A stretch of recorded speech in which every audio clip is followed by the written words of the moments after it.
Kannur embarkation വഴി ഹജ്ജിന് പോയ ആദ്യ തീർത്ഥാടക സംഘം കണ്ണൂരിൽ മടങ്ങിയെത്തി.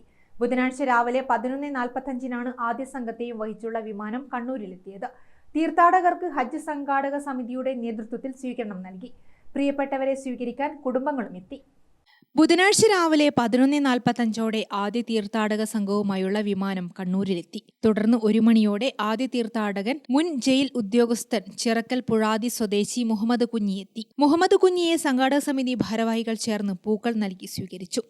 ഹജ്ജിനായി കണ്ണൂരിൽ നിന്ന് പോയ ആദ്യ സംഘമാണ് തിരിച്ചത്. 361 പേരായിരുന്നു ആദ്യ സംഘത്തിൽ ഉണ്ടായിരുന്നത്. ഇവരിൽ 346 പേരാണ് കണ്ണൂർ ഹജ്ജ് എംബാർക്കേഷൻ പോയിന്ററിലേക്ക് മടങ്ങിയത്. 15 പേർ മറ്റ് രാജ്യങ്ങളിലേക്ക് ജോലി ഉൾപ്പെടെയുള്ള ആവശ്യങ്ങൾക്കായി അവിടെ നിന്നു. 1 മാസത്തിലധികമായി പിരിഞ്ഞു നിൽക്കുന്ന തീർത്ഥാടകർ തിരിച്ചെത്തിയപ്പോൾ ബന്ധുക്കളെ കണ്ടു കെട്ടിപ്പിടിച്ചും മുത്തം കൊടുത്തതും വികാരനിർഭരമായി.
ഹാജിമാർക്ക് നൽകാനുള്ള സംസം വെള്ളം നേരത്തെ വിമാനത്താവളത്തിൽ ഒരുക്കിയിരുന്നു. എമിഗ്രേഷൻ പൂർത്തീകരണത്തോടെ ഇവരുടെ ബാഗേജിനൊപ്പം സംസം വെള്ളവും നൽകിയിരുന്നു. തിരിച്ചെത്തുന്ന തീർത്ഥാടകർക്ക് തുടർ ആരോഗ്യ പരിരക്ഷാ സംവിധാനം പ്രത്യേകം ഒരുക്കിയിരുന്നു. 4 ദിവസങ്ങളിലായി 7 വിമാനങ്ങൾ തീർത്ഥാടകരുമായി കണ്ണൂരിൽ എത്തിച്ചേരും. രണ്ടാമത്തെ സംഘം 13-നാണ് എത്തിച്ചേരുക. പുലർച്ചെ 2:50-നും അന്ന് രാത്രി 9:40-നുമാണ് വിമാനങ്ങൾ. ജൂൺ 17-ന് പുലർച്ചെ 12:40-നും വൈകിട്ട് 6 മണിക്കും 2 വിമാനങ്ങളിലായി ഹാജിമാർ തിരിച്ചെത്തും.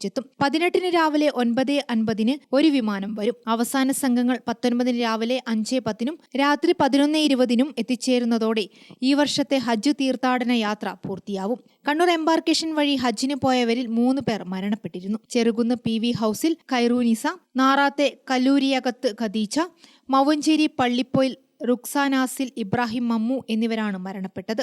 കണ്ണൂരിൽ നിന്ന് 2 കുട്ടികൾ ഉൾപ്പെടെ 3218 തീർത്ഥാടകരാണ് 9 വിമാനങ്ങളിലായി പോയിരുന്നത്. സ്വീകരണത്തിൽ സംഘാടക സമിതി ഭാരവാഹികളായ Keezhallur panchayat president K Mini, PT Akbar, U Abdul Kareem, CK Subair Haji, Nisar അതിരികം തുടങ്ങിയവർ സംബന്ധിച്ചു. ഗ്രാമിക ന്യൂസ്, മട്ടന്നൂർ.